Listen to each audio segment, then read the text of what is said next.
Hello students, welcome. In last lecture we have completed the first topic, that is kingdom Animalia. Now in today's lecture we are going to see the next topic. The name of topic is organization of cell. What is meant by cell? As you know, cell is a structural and functional unit of life.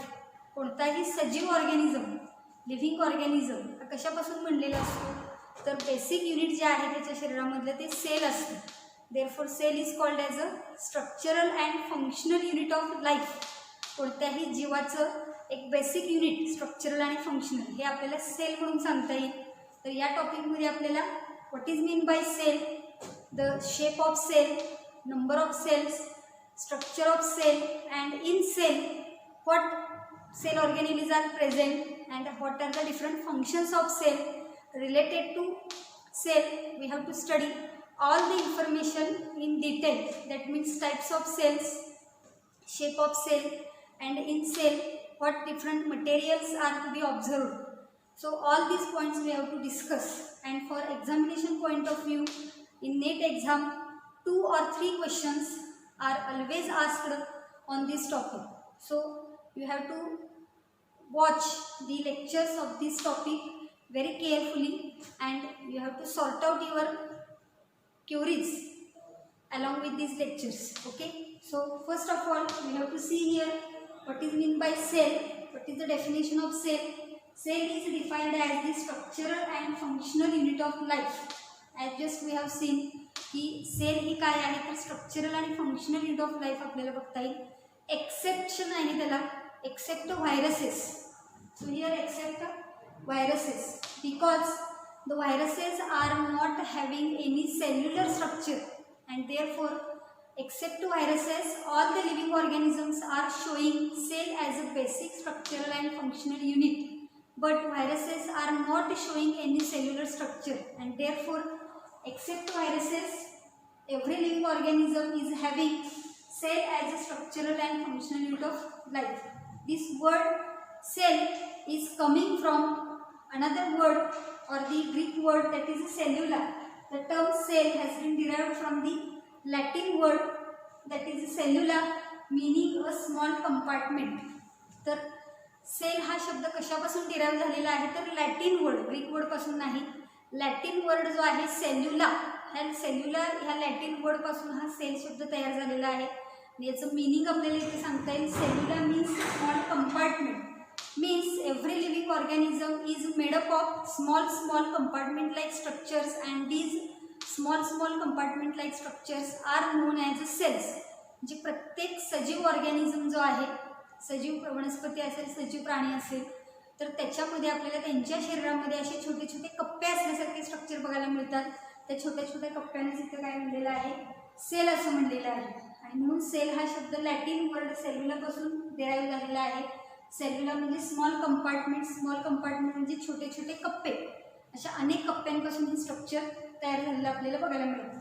Okay, next here this word cell was introduced by Robert Hooke in 1665. There are different terms which are introduced by different scientists, and here the term cell was firstly introduced by Robert Hooke in 1665. 1665 साली Robert Hooke नावाच्या सायंटिस्टनं पहिल्यांदा ही sale नावाची term काय केलेली आहे, वापरलेली आहे. त्यामुळे नेहमी लक्षात ठेवायचं, सेल ही टर्म कुणी शोधलेली आहे किंवा कुणी वापरलेली आहे तर रॉबर्ट हुक नावाचे scientist. Okay, next year an English botanist Robert Brown discovered and named the nucleus in the cells.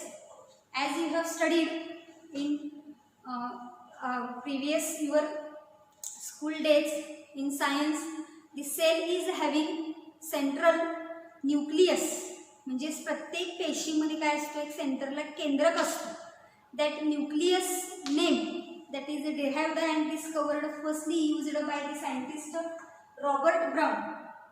सेलचा शोध कुणी लावला, म्हणजे सेल हे शब्द पहिल्यांदा कुणी वापरला, रॉबर्ट हुक नावाच्या सायंटिस्टने. आणि सेलमधला जो न्यूक्लियस आहे तो न्यूक्लियसची डिस्कवरी आणि त्याला न्यूक्लियस हे नाम जे दिलेलं आहे हे नाव दिलेलं आहे रॉबर्ट ब्राउन या सायंटिस्टने. त्यामुळे नेहमी लक्षात ठेवायचं, सेल म्हटलं की रॉबर्ट हुक येईल आणि न्यूक्लियस म्हटलं की रॉबर्ट ब्राउन येईल. हे दोन आपल्याला डिस्कवरीज लक्षात ठेवायच्या आहेत. Next here we have to see cells clearly microscopes are used in ancient days. पूर्वीच्या काळी मायक्रोस्कोप नव्हते, त्यावेळेला सेलचा अभ्यास करणं खूप अवघड झालं होतं. परंतु जसा मायक्रोस्कोपचा शोध लागला, सूक्ष्मदर्शिका आपण त्याला म्हणतो, त्या सूक्ष्मदर्शिकेचा ज्यावेळेला शोध लागला त्यावेळेला सेलचा स्टडी करणं हे खूप सोपं झालं. आणि सेलचे डिटेल स्ट्रक्चर बघण्यासाठी वेगवेगळ्या प्रकारचे मायक्रोस्कोप वापरले जातात.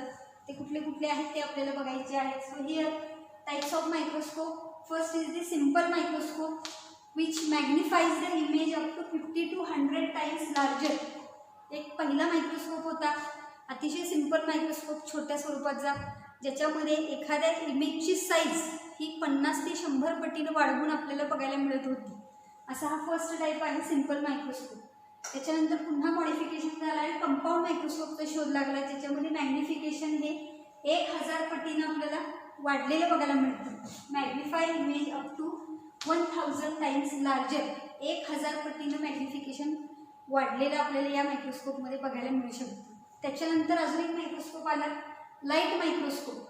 अ beam of light is used.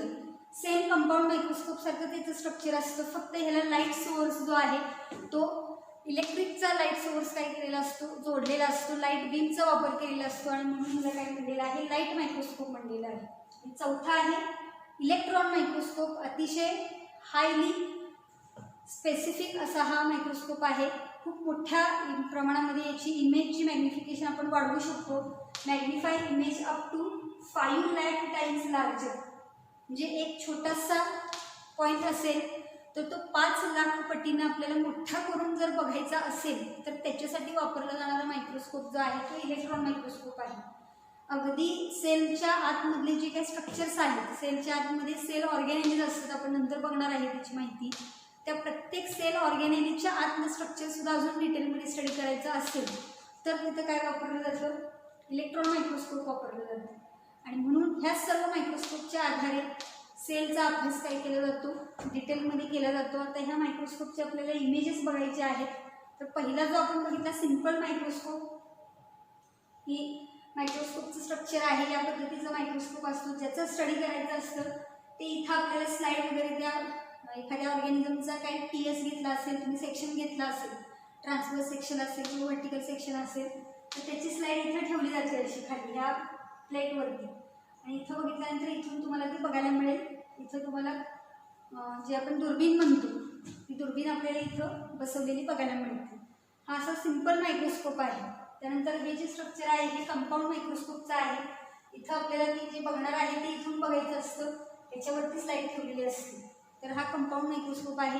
आणि ह्या कंपाऊंड मायक्रोस्कोपला जर लाईटचा सोर्स दिला आपण तर त्याला लाईट मायक्रोस्कोप असं म्हटलं जातं. हे लाईट मायक्रोस्कोपचं स्ट्रक्चर आहे, सेम कंपाऊंड मायक्रोस्कोपचं सारखं असतं, फक्त लाईट सोर्स जो आहे तो याच्यामध्ये इन्क्लूड केलेला असतो. ही लाईट इथून पास होते आणि या ऑब्जेक्टवरती पडते आणि ह्या ऑब्जेक्टची इमेज वरून आपण बघू शकतो. हे लाईट मायक्रोस्कोप आहे.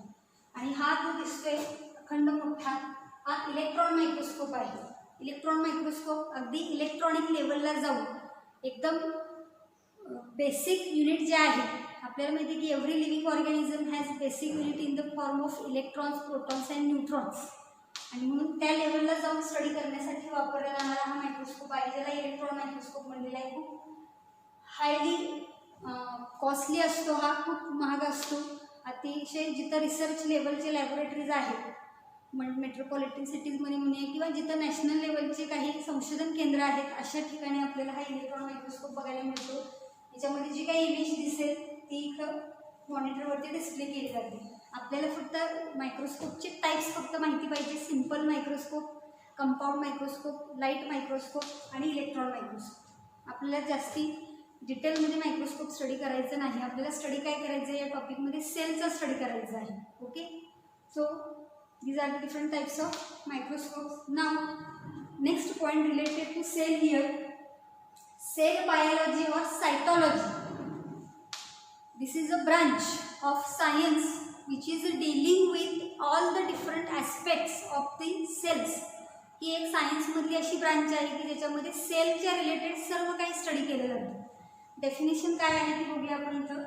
The biological science which deals with the study of structure, function, molecular organization, growth, reproduction and genetics of the cells is called as cell biology or cytology. या बायोलॉजिकल सायन्सच्या ब्रांचमध्ये सेलच्या related सर्व काही study केला जातो. सेलच्या related काय काय स्टडी केलं जातं तर सेलचं स्ट्रक्चर कसं आहे, म्हणजे बेसिक स्ट्रक्चर आपल्याला माहिती आहे की सेल ही प्रोकॅरियोटिक सेल असू शकते किंवा यूकॅरियोटिक सेल असू शकते. तर त्यानुसार सेलचं स्ट्रक्चर काय आहे त्याचा स्टडी केला जातो. सेलचं फंक्शन काय आहे, डिफरंट फंक्शनिंग सेल्स ह्या लिव्हिंग ऑर्गॅनिझमच्या बॉडीमध्ये बघायला मिळतात. ॲनिमल बॉडीमध्ये वेगळं फंक्शन्स असतं, प्लांट बॉडीमध्ये वेगळे फंक्शन्स असतात. तर त्या पद्धतीनं डिफरंट सेलचे डिफरंट फंक्शनचा स्टडी करणे, मोलेक्युलर ऑर्गनायझेशन त्या सेलच्या आतमध्ये कोणतं केमिकल कंपोजिशन आहे त्याचा स्टडी करणे, त्याचबरोबर त्याच्यामध्ये कोणत्या सेल ऑर्गॅनिलीज आहेत त्याचा स्टडी करणे म्हणजे molecular organisation. Then cell growth, त्या सेलमध्ये वाढ कशी होते, त्या सेलमध्ये डिव्हिजन कशी होते त्याची सुद्धा खूप सारे टाईप्स आहेत, आपण सगळे ते बघणार आहे नंतर. त्याच्यानंतर रिप्रोडक्शन म्हणजे सेलची डिव्हिजन, एका सेलपासून 2 सेल तयार होतात, त्या कशा तयार होतात त्याला रिप्रोडक्शन म्हणलेलं आहे. अँड जेनेटिक्स, सेलच्या आतमध्ये न्यूक्लियस असतो आणि न्यूक्लियसच्या आतमध्ये काय असतं जेनेटिक मटेरियल असतं in the form of chromosome. गुणसूत्राच्या स्वरूपामध्ये आपल्याला तिथं काय बघायला मिळतात, जेनेटिक मटेरियल बघायला मिळतं. तर ते किती क्रोमोझोम्स असतात याचा स्टडी करणे, असं आपल्याला इथं सेलचं स्ट्रक्चर स्टडी करायचं आहे, फंक्शन स्टडी करायचं आहे, त्याचं मोलिक्युलर ऑर्गनायझेशन स्टडी करायचं आहे, ग्रोथ कशी होते, त्याचबरोबर रिप्रोडक्शन कसं होतं आणि त्याचं जेनेटिक्स काय आहे, या सगळ्याचा स्टडी करणारी एक बायोलॉजीची ब्रांच, एक बायोलॉजिकल सायन्सची ब्रांच. म्हणून आपल्याला ह्याचं काय नाव सांगता येईल, सेल बायोलॉजी किंवा सायटॉलॉजी. सेल, सायटो म्हणजे सेल आणि लॉगस म्हणजे स्टडी. ज्या ब्रांचमध्ये सेलचा डिटेल स्टडी केला जातो त्यालाच आपण इथं काय म्हणणार आहे, सेल बायोलॉजी किंवा सायटॉलॉजी म्हणणार आहे. म्हणून ही एक डेफिनेशन आपल्याला लक्षात ठेवायची आहे. त्यानंतर आपण बघणार आहे सेल थिअरी. या सेलचा स्टडी करून 2 सायंटिस्टनी काय केलेलं आहे, थेअरी मांडलेली आहे, त्याला सेल थिअरी असं म्हटलं जातं. हे 2 सायंटिस्टची नावं आपल्याला इथे बघायची आहेत. The German botanist M.J. Schleiden, M.J. Schleiden German botanist आहे 1938. And the zoologist T.S. Schwann, T.S. Schwann 1839. या दोघांनी मिळून काय केलेलं आहे, सेल थिअरी जी आहे ती एस्टॅब्लिश केलेली आहे एका डेफिनेट फॉर्ममध्ये. M.J. शेल्डन आणि T.S. श्वेन या 2 सायंटिस्टनी सेलच्या बाबतीमध्ये काही गोष्टी सांगितलेल्या आहेत आणि त्याचं एकत्रीकरण करून काय केलेलं आहे, सेल थिअरी मांडलेली आहे. काय सांगते ही सेल थिअरी त्याच्यातले पॉईंट्स आपण बघूया इथं. So here the modern version of this cell theory states that, ही जी काही सेल थिअरी आहे M.J. शेल्डन आणि T.S. श्वेननी मांडलेली आहे, त्याच थिअरीचं हे मॉडर्न स्वरूपामध्ये आपल्याला स्टेटमेंट्स बघायला मिळतील. 1 by 1 आपल्याला स्टेटमेंट्स बघायचे आहेत. First statement here, all living organisms are made up of cells. According to this cell theory, the first statement is that all the living organisms are made up of cells. सर्व living organism ही कशापासून बनलेली आहेत, पेशीपासून बनलेली आहेत, सर्वांनाच आपल्याला ते माहिती आहे. सेकंड स्टेटमेंट आहे, cell is basic structural and functional unit of life. So the second statement of this theory is cell is a structural and functional unit of life because every living organism is made up of cells and the different metabolic functions or the different activities which are carried inside the living organism are actually carried inside the cell. म्हणजे आपण म्हणतो की प्रत्येक सजीव organism हा पेशींपासून बनलेला असतो. प्रत्येक ऑर्गॅनिझमच्या बॉडीमध्ये ज्या काही ॲक्टिव्हिटी चाललेल्या असतात त्या ॲक्टिव्हिटीज प्रत्यक्षात कुठे चाललेल्या असतात तर त्यांच्या सेलमध्ये चाललेल्या असतात, त्यांच्या पेशीमध्ये चाललेल्या असतात. आणि म्हणून इथं सेलला काय म्हणलेलं आहे, structural and functional unit of life म्हणलेलं आहे. Okay. Third here, cell contain genetic information which is passed on to from cell to cell during cell division. बघा ह्या पॉईंटचा अर्थ काय आहे, cell contain genetic information which is passed on from cell to cell during cell division. Means every cell is having genetic information. What is mean by genetic information? That is genetic material. कोणत्या टाईपची ती sale आहे त्याच्यामध्ये काय structure तयार होणार आहे, त्याचं काय फंक्शन असणार आहे, काय तिथे प्रोड्यूस केलं जाणार आहे, ही जी माहिती साठवून ठेवली जाते ती कोणत्या स्वरूपामध्ये साठवून ठेवली जाते, तर त्याला काय म्हणलेलं आहे, जेनेटिक इन्फॉर्मेशन म्हणलेलं आहे. प्रत्येक सेलमध्ये जेनेटिक इन्फॉर्मेशन असते आणि ही जेनेटिक इन्फॉर्मेशन ज्या वेळेला एका सेलच्या 2 सेल तयार होतात, म्हणजे सेल पासून नवीन सेल तयार होते, त्यावेळेला ती काय केली जाते, ऑटोमॅटिक ट्रान्सफर केली जाते. एका सेलकडून दुसऱ्या सेलकडे ज्या वेळेला रिप्रोडक्शन होईल त्यावेळेला त्यातली जेनेटिक मटेरियल जे आहे ते एका सेलकडून दुसऱ्या सेलकडे काय केलं जातं, ट्रान्सफर केलं जातं. ही एक अतिशय महत्त्वाची सेल थेअरीमधली माहिती आहे की the cells contains genetic information which is passed on from cell to cell during cell division. Cell डिव्हिजनच्या वेळेला एका सेलमधली जेनेटिक इन्फॉर्मेशनची माहिती जी आहे ती दुसऱ्या सेलमध्ये काय केली जाते, ट्रान्सफर केली जाते. नेक्स्ट स्टेटमेंट आहे all cells arise from pre existing cells. This is also very important statement. All cells which are present on this earth, these cells are produced by pre-existing cells. म्हणजे artificially आपल्याला लॅबोरेटरीमध्ये sale तयार करता येत नाही, पेशी तयार करू शकत नाही. All cells are formed from the pre existing cell. म्हणजे अगोदर एखादी सेल असेल तर त्याच्यापासून नवीन सेल आपण काय करू शकतो, तयार करू शकतो, किंवा एक सेल तयार होण्यासाठी अगोदर एक सेल तिथं असली पाहिजे असा ह्या स्टेटमेंटचा अर्थ आहे. त्यामुळे all cells arise from pre existing cells. प्रत्येक पेशी आहे ती अगोदर अस्तित्वात असणाऱ्या पेशीपासूनच तयार झालेली असते. ओके. नेक्स्ट आहे cells are self duplicating, self contained units and some cells are totipotent. आता याच्यामध्ये 3 पॉईंट्स आपल्याला बघायचे आहेत की cells are self duplicating. Self म्हणजे स्वतः आणि डुप्लिकेटिंग म्हणजे काय, पेशीमध्ये स्वतःची एक्झॅक्ट कॉपी तयार करण्याची क्षमता आहे. सेल्फ म्हणजे स्वतःची डुप्लिकेट कॉपी तयार करण्याची क्षमता कुणाकडे आहे, प्रत्येक पेशीकडे असलेली आपल्याला बघायला मिळते. त्याला सेल्फ डुप्लिकेटिंग असं म्हणलेलं आहे. त्याचबरोबर प्रत्येक पेशीमध्ये सेल्फ कंटेन्ड युनिट्स असतात. प्रत्येक पेशीमध्ये काय काय असतं आपल्याला माहिती आहे. सेलमध्ये सायटोप्लाझम असतो आणि सेल ऑर्गॅनिलीज असतात आणि ह्या सगळ्या सेलच्या स्वतःच्या काही कंटेंट जे आहेत किंवा स्वतःचं जे कंपोजिशन आहे हे प्रत्येक सेलकडे स्वतःचं असतं आणि म्हणून त्याला काय म्हणलेलं आहे की cells are having self contained units. प्रत्येक सेलमध्ये त्यांची वैशिष्ट्यपूर्ण असं स्वतःचं सेल्फ कंटेन्ड युनिट्स आपल्याला बघायला मिळतात की प्रत्येक सेलला त्याचा स्वतःचा सायटोप्लाझम असतो. प्रत्येक सेलमध्ये त्याचे स्वतःच्या सेल ऑर्गॅनिलीज पण आपल्याला बघायला मिळतात. म्हणजे जसं एखाद्या ऑर्गॅनिझमची बॉडी आणि बॉडीमध्ये ऑर्गन्स असतात तसं एक सेल आपण पकडली, एक पेशी आपण पकडली तर त्या पेशीच्या आतमध्ये काय असतो, पेशी रस ज्याला आपण सायटोप्लाझम म्हणतो आणि त्या सायटोप्लाझममध्ये आपल्याला डिफरंट सेल ऑर्गॅनिलीज बघायला मिळतात ज्याला आपण पेशी अंगक असं आपण मराठीमध्ये म्हणतो. आणि अशा पद्धतीने प्रत्येक सेलमध्ये काय असतात, सेल्फ कंटेन्ड युनिट्स असतात. प्रत्येक सेल ही सेल्फ डुप्लिकेटिंग असते, स्वतःची एक्झॅक्ट कॉपी ती तयार करू शकते. आणि काही सेल ज्या आहेत अँड सम आर काय म्हणलेलं आहे, टोटिपोटेंट म्हणलेलं आहे. टोटिपोटेंट म्हणजे काय, काही सेलमध्ये अशी ॲबिलिटी असते की त्या सेलचं डिव्हिजन आणि रिडिव्हिजन होऊन त्यांच्यापासून नवीन ऑर्गॅनिझम तयार होऊ शकतो. अशा कपॅसिटीला काय म्हणलं जातं, टोटिपोटेन्सी असं म्हणलं जातं. त्याची डेफिनेशन आपल्याला बघायची आहे की काही सेल्स ह्या टोटिपोटेंट असतात. व्हॉट इज मीन बाय टोटिपोटेन्सी ते आपल्याला डेफिनेशन बघायची आहे इथं. त्यानंतर बघूया आपण त्याच्याबद्दल इथे एक टर्म आलेली आहे, रुडॉल्फ व्हर्चॉव 1855 साली explained first time that new cells are formed by cell division from the pre existing cells. आत्ताच आपण बघितलेल्या पद्धतीनं all cells are arising from the pre existing cells असं एक स्टेटमेंट आपण बघितलं. त्या स्टेटमेंटचंच प्रत्यक्ष पहिल्यांदा हे स्टेटमेंट कुणी वापरलेलं आहे तर रुडॉल्फ व्हर्चॉव. रुडॉल्फ व्हर्चॉव नावाचा सायंटिस्ट आहे. 1855 साली पहिल्यांदा त्यांनी एक्सप्लेन केलेलं आहे काय की फर्स्ट टाइमली एक्सप्लेन केलेलं आहे की new cells are formed by cell division from pre existing sale.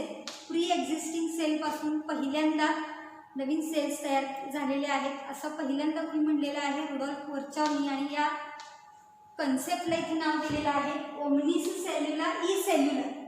हे लॅटिन वर्डमधला शब्द आहे ओमनिस सेल्युला ई सेल्युलर, म्हणजे हे नवीन सेल तयार झालेले आहेत जुन्या सेलपासून, प्री एक्झिस्टिंग सेलपासून, आणि ह्या प्रोसेसला नाव दिलेलं आहे ओमनिस सेल्युला ई सेल्युलर.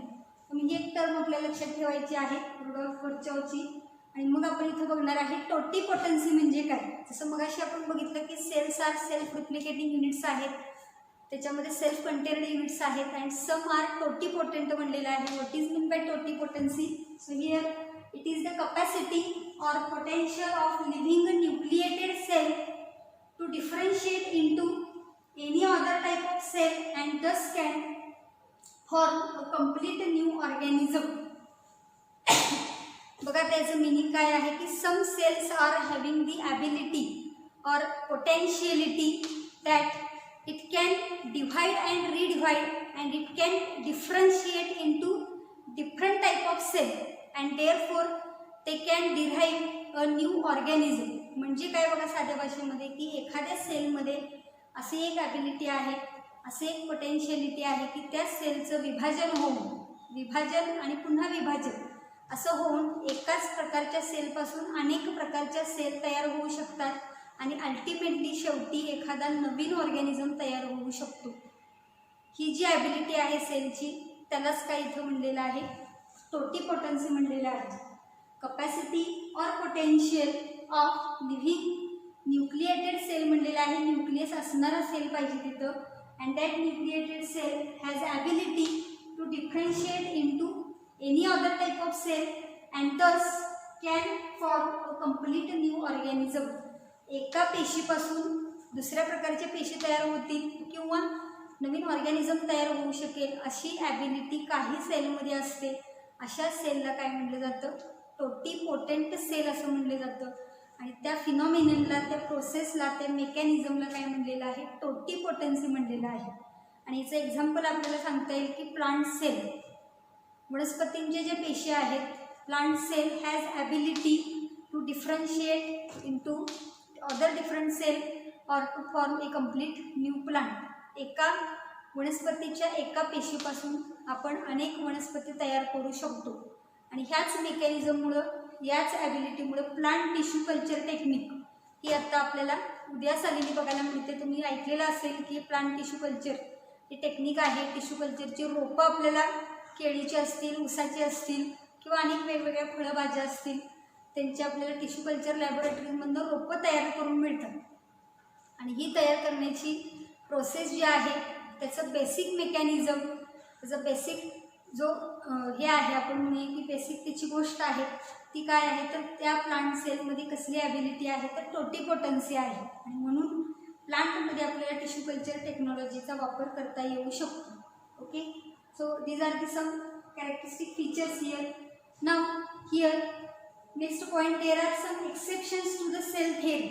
आत्ताच आपण सेल थिअरीचे 5 स्टेटमेंट्स बघितलेले आहेत. तर त्या 5 थिअरीच्या स्टेटमेंटमध्ये काही एक्सेप्शन्स आपल्याला बघायला मिळतात. कोणते ते एक्सेप्शन्स आहेत की जे सेल थिअरीमध्ये बसत नाहीत. त्यामध्ये पहिलं आपण बघूया, viruses do not have cellular organisation. सगळ्यात पहिल्यांदा आपण बघितलेलं की all living organisms are made up of cells except viruses असं म्हणलेलं आहे. Viruses are not showing presence of any cellular organisation. So here first exception is viruses are without cellular organisation. Second exception here, bacteria and blue green algae are prokaryotes and they do not possess true cellular structure. Bacteria and blue green algae, these are some type of organisms and these are prokaryotic type of organisms which are not having any proper cellular structure or true cellular structures are absent in some organisms like bacteria and blue green algae, and therefore this is also exception to cell theory. And third here, the fungi म्हणजे आपण त्याला बुरशी म्हणतो. त्यामध्ये अनेक प्रकार येतात. तर त्यामध्ये म्युकर आहे, रायझोपस आहे, अँड अल्गा लाईक पोकेरिया. अल्गा म्हणजे शेवाळ आपण त्याला म्हणतो. पावसाळ्यामध्ये पाणी डबक्यामध्ये साठल्यानंतर हिरवट रंगाचं आपल्याला असं बुलबुलीत स्ट्रक्चर तयार झालेलं बघायला मिळतं. पाय घसरतो त्याच्यावरून आपल्याला सतत पाणी एखाद्या ठिकाणी पडत असेल तर हिरवट रंगाचं शेवाळ वाढलेलं असतं बघा. तर त्याला अलगा म्हटलं जातं. त्याच्यातला एक प्रकार आहे Vaucheria. So these examples fungi like Mucor, Rhizopus and alga like Vaucheria are tubular and multinucleated. So these are the 3 exceptions to cell theory. म्हणजे सेल थिअरीमध्ये जे काही पॉईंट्स आपण बघितले त्याला एक्सेप्शन म्हणजे त्यातले काही पॉईंट्स याच्यामध्ये आपल्याला बघायला मिळणार नाहीत. व्हायरसेस असतील, बॅक्टेरिया किंवा ब्ल्यू ग्रीन अल्गी असतील किंवा फंजाई किंवा नुसता अलगा असेल, ह्या तिन्ही ऑर्गॅनिझममध्ये आपल्याला बेसिक ज्या सेल थिअरीमधले आपण स्टेटमेंट्स बघितले तसले स्ट्रक्चर बघायला मिळत नाहीत. आणि म्हणून आपण याला काय म्हणलेलं आहे, some exceptions to the cell theory. Cell थिअरीमधले हे एक्सेप्शन्स आपल्याला सांगता येतील. या पद्धतीने हे 3 पॉईंट आपल्याला लक्षात ठेवायचे आहे. Okay, now we have to see the next point here, the characteristics of cells. This is also important point because we have to study the details of cells, and therefore first of all we have to see what are the different characteristics of cell. So first characteristic here, each cell is enclosed by a plasma membrane made up of lipids and proteins, that is called as a lipoproteinous. प्रत्येक sale जी आहे ती कोणत्याही organism मधली असू दे, plant मधली असू दे, animal मधली असू दे, फंजाई मधली असू दे, आणखीन कशाची असू दे, बॅक्टेरियाची असू दे, सर्व लिव्हिंग ऑर्गॅनिझममधली जी सेल आहे त्या सेलच्या बाहेरचं जे आवरण असतं ती सेल एन्क्लोज झालेली असते एका कव्हरिंगनं. आणि त्या कव्हरिंगला काय म्हणलेलं आहे, प्लाझ्मा मेम्ब्रेन म्हणलेलं आहे. आणि ही प्लाझ्मा मेम्ब्रेन कशापासून बनलेली असते तर लिपोप्रोटीनस असं म्हणलेलं आहे. लिपोप्रोटीनस म्हणजे लिपिड प्लस प्रोटीन. लिपिड कशाला म्हणायचं, प्रोटीन कशाला म्हणायचं हे तुम्ही फर्स्ट सेक्शनमधल्या एका टॉपिकमध्ये डिटेल स्टडी करणार आहात. त्यामुळे आत्ता त्याचं डिटेल स्ट्रक्चर आपल्याला बघायचं नाही. फक्त एवढं लक्षात ठेवायचं की प्लाझ्मा मेम्ब्रेन कशापासून बनलेली असते तर लिपिड प्लस प्रोटीन. आणि म्हणून इथं म्हणलेलं आहे की plasma membrane made up of lipoproteins. So it is the first characteristic of the cell. Every cell is enclosed by a plasma membrane which is made up of lipoproteins. Okay, second characteristic here, all cells have protoplasm consisting of water and various organic and inorganic substances.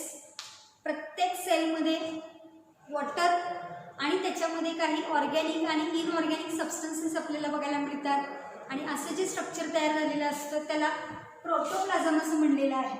म्हणजे त्या सेलमध्ये पेशी रस असतो, काही liquid material असतं, ते कशापासून बनलेलं असतं तर त्याच्यामध्ये वॉटर असतं आणि plus various organic and inorganic substances. आता ऑर्गॅनिक सबस्टन्सेसमध्ये काय काय येतं, कार्बोहायड्रेट, प्रोटीन आणि फॅट हे ऑर्गॅनिक सबस्टन्सेसमध्ये येतात. इनऑर्गॅनिक सबस्टन्समध्ये ऑल मिनरल्स येतात.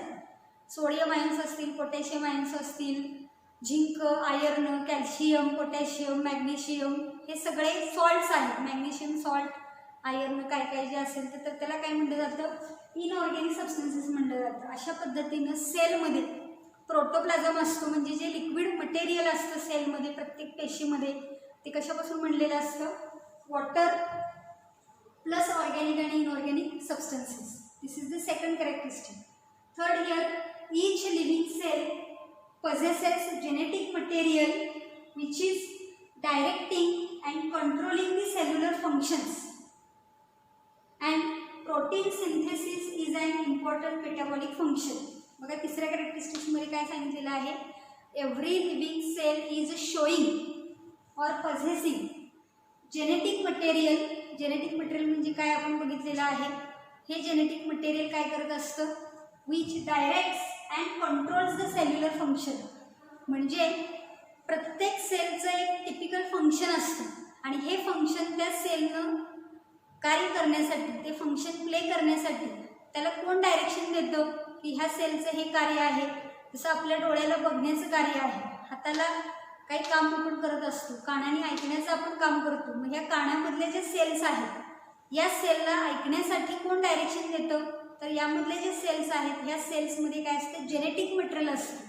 आणि हे जेनेटिक मटेरियल त्या सेलला काय डायरेक्शन देतं, तुझं काय काम आहे, ऐकण्याचं काम आहे, तेवढं तू करायचं. अशा पद्धतीनं प्रत्येक लिव्हिंग ऑर्गॅनिझममध्ये, प्लांटमध्ये असेल किंवा प्राण्यांमध्ये असेल किंवा माणसांमध्ये असेल, प्रत्येक लिव्हिंग ऑर्गॅनिझममध्ये सेलच्या आतमध्ये काय असतं, जेनेटिक मटेरियल असतं. आणि हे जेनेटिक मटेरियल त्या सेलला काय करत असतं, डायरेक्शन देत असतं. आणि कोणत्या पद्धतीचं काम करायचं आहे त्या कामावरती कंट्रोल करण्याचं पण काम ते जेनेटिक मटेरियल करत असतं. त्यामुळे प्रत्येक सेलमधलं जेनेटिक मटेरियल हे अतिशय महत्त्वाचं काम करतं, जे त्या सेलच्या फंक्शनला डायरेक्शन देतं आणि सेलचं फंक्शनिंग काय करतं, कंट्रोल करतं.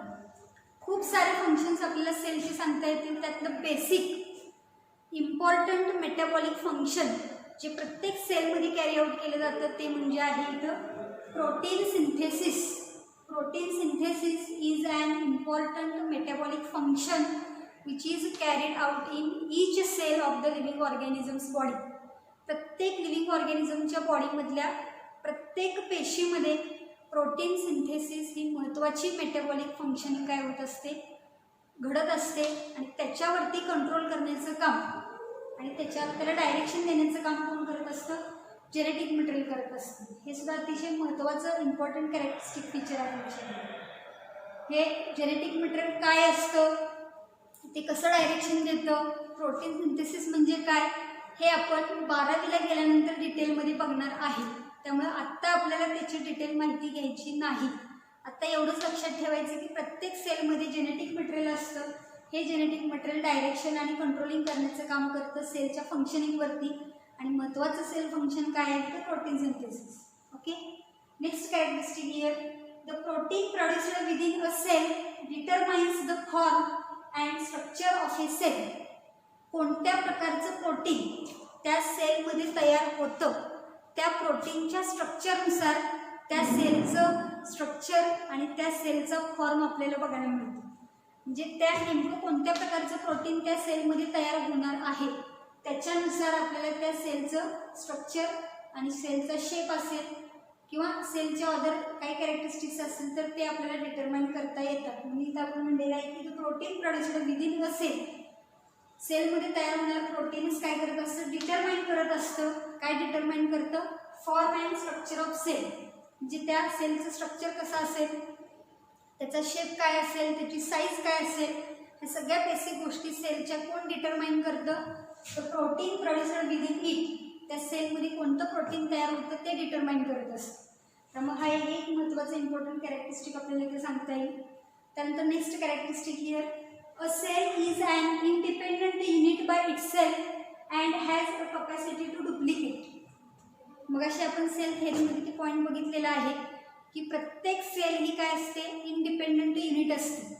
Independent unit by itself. स्वतः सेल ही इंडिपेंडंट असते and it has ability, it has capacity to duplicate. स्वतःची एक्झॅक्ट कॉपी तयार करण्याची क्षमता प्रत्येक सेलमध्ये आपल्याला बघायला मिळते. आणि म्हणून सेल ही स्वतःच काय होत असते, डिवाइड होत असते, पेशीचं विभाजन होत असतं, कारण त्यांच्यामध्ये ती ॲबिलिटी असते. Okay, next all cell arise only by division of pre existing cells. हे मगाशीच आपण कॅरेक्टरिस्टिक्स बघितलेलं आहे की सेल तयार होत असताना प्री एक्झिस्टिंग सेलपासूनच तयार होऊ शकते. आणि नेक्स्ट कॅरेक्टरिस्टिक आहे genetic information is passed on from one generation to next by the cell from the cell through the genes. म्हणजे ज्या वेळेला सेलचं डिव्हिजन होतं त्यावेळेला एका सेलमधून दुसऱ्या सेलमध्ये जेनेटिक इन्फॉर्मेशन पास केलं जातं. हे कोणत्या फॉर्ममध्ये पास केलं जातं, कुणाकडून पास केलं जातं, तर थ्रू द जीन्स. जीन्सच्या साहाय्याने हे जेनेटिक मटेरियल काय केलं जातं, एका जनरेशनमधून दुसऱ्या जनरेशनमध्ये ट्रान्सफर केलं जातं. लास्ट कॅरेक्टरिस्टिक आहे basic composition of protoplasm of different cells remains same in all the organisation. म्हणजे काय की बेसिक कंपोजिशन त्या प्रोटोप्लाझममधलं म्हणजे पाणी किती असायला पाहिजे, ऑर्गॅनिक सबस्टन्सेस आहेत, इनऑर्गॅनिक सबस्टन्सेस आहेत. जर बेसिक कंपोजिशन जे आहे ते प्रत्येक सेलचं वेगवेगळ्या ऑर्गनायझेशनमध्ये जरी त्या सेल असल्या तरी बेसिक कंपोजिशन कसं असतं, सेम असतं. म्हणजे फॉर एक्झाम्पल लिव्हरमधली सेल असेल किंवा किडनीमधली सेल असेल किंवा मग स्टमकमधली सेल असेल. आपल्या बॉडीमध्ये जर आपण बघितलं तर आपल्या बॉडीमध्ये डिफरंट ऑर्गन्स आहेत, पण प्रत्येक ऑर्गनमध्ये सेल असणारच आहे. आणि ह्या सेलमधलं बेसिक प्रोटोप्लाझमचं कॉन्स्टिट्यूशन हे सगळीकडे सेम असणार आहे.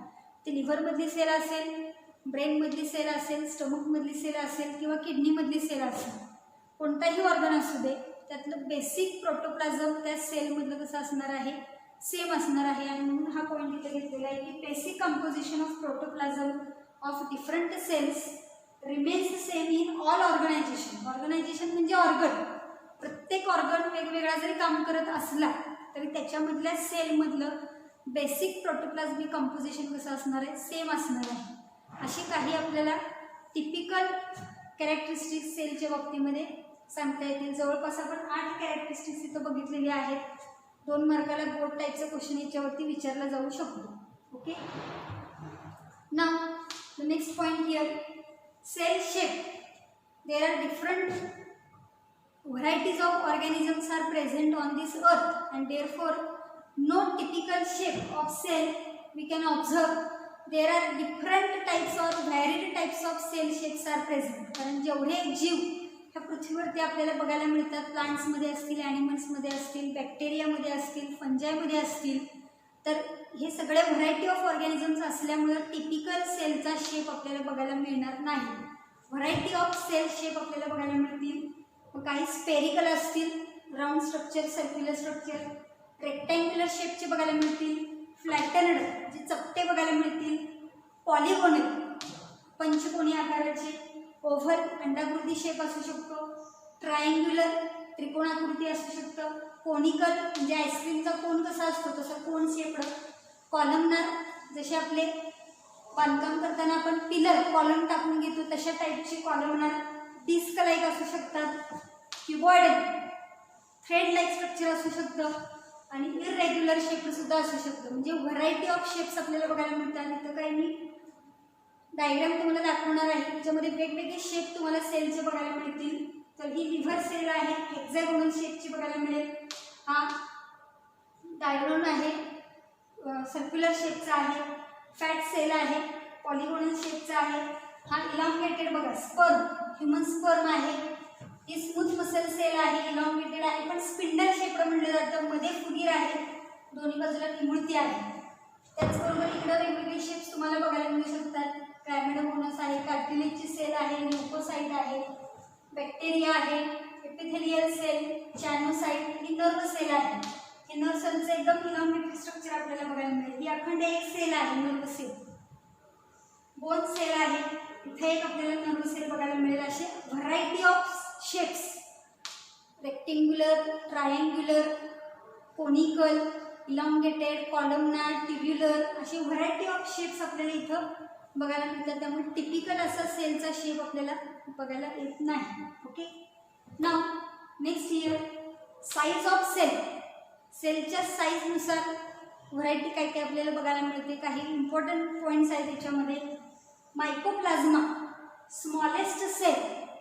ह्या पृथ्वी तलावावरती जेवढे लिव्हिंग ऑर्गॅनिझम्स आहेत त्यातली सगळ्यात स्मॉलेस्ट सेल म्हणून कोण ओळखलं जातं तर मायक्रोप्लाझ्मा, ज्याची साईज आहे 0.3 न्यूयम, 0.3 मायक्रोमीटर इन लेंथ. तिची लांबी आहे 0.3 मायक्रोमीटर. मायक्रोमीटरचं युनिट काय आहे ते तुम्हाला फिजिक्समध्ये वगैरे होईल. 1 सेंटीमीटर आपल्याला माहिती आहे, आपल्याकडे 10 सेंटीमीटरची छोटी पट्टी असते, त्याच्यात 1 सेंटीमीटरमध्ये 10 घरं असतात. त्या 10 घरांमधलं एक छोटं घर म्हणजे 1 मिलीमीटर झालं आणि त्या 1 मिलीमीटरचे पुन्हा 10 भाग करायचे. तो एक भाग म्हणजे 1 मायक्रोमीटर. असं 0.3 मायक्रोमीटर एवढ्या साईजचा हा सेल आपल्याला बघायला मिळतो. सगळ्यात स्मॉलेस्ट सेल आहे मायक्रोप्लाझ्मा. हे पॉईंट अंडरलाईन केले, लक्षात ठेवायचे आहेत. देन बॅक्टेरियाची साईज जर बघितली 3.3 to 5 मायक्रोमीटर एवढी साईज आहे. लार्जेस्ट सिंगल सेल जर आपण बघितलं तर egg of an ostrich. Ostrich म्हणजे शामरू. शामरूचं अंड म्हणजे एक सिंगल सेल असते. तर सगळ्यात मोठी सेल म्हणून ही ओळखली जाते. Largest cell egg of an ostrich, 15 centimetre त्याचा आपल्याला डायमीटर सांगता येईल. आणि मल्टीसेल्युलर ऑर्गॅनिझममध्ये ह्युमन आर्बिसिस जे आहे ते 7 मायक्रोमीटर डायमीटर आपल्याला सांगता येईल. आणि लॉंगेस्ट सेल जी आहे ती नर्व सेल म्हणून आपल्याला सांगता येईल. तर याच्यामध्ये Mycoplasma smallest cell, largest single cell egg of an ostrich आणि लॉंगेस्ट सेल नर्व सेल हे पॉईंट महत्त्वाचे आहेत जे आपल्याला एक्झामच्या दृष्टीनं लक्षात ठेवायचे आहेत. Okay. Now this last point, types of cell. सेलचा शेप बघितला, सेलचं साईज बघितला. आता type of cell. So basically there are 2 types of cells. First is the prokaryotic type of cell. which is also called as a primitive type of cell, and second is eukaryotic type of cell, which is also called as a modern cell किंवा modified advanced type of cell आपण त्याला म्हणू शकतो. प्रोकॅरियोटिक सेलमध्ये simple cellular organisation बघायला मिळतं आणि युकॅरियोटिक सेलमध्ये हाय डिग्री ऑफ ऑर्गनायझेशन आपल्याला बघायला मिळतं. म्हणजे अतिशय प्रिमिटिव्ह टाईप ऑफ सेल जी तयार झाली पृथ्वीवरती त्याला प्रोकॅरियोटिक टाईप सेल म्हणलेलं आहे, which is having very simple cellular organization. And then eukaryotic cell, it is showing high degree of organization. Okay, so in next lecture we have to start to study the detailed structure or the detailed information about the prokaryotic cell. First of all we have to see in detail prokaryotic cell, and then we have to study the eukaryotic cell. Okay, so in this lecture we have studied firstly what is meant by cell, then how the term is used, what is meant by cell biology, and what is the cell theory and cell theory statements we have seen, then characteristics of cell, exceptions to cell theory. These points we have studied in this lecture. Now we will stop here, and next lecture we have to start the structure or the ultrastructure of prokaryotic cell. Okay, till then, thank you.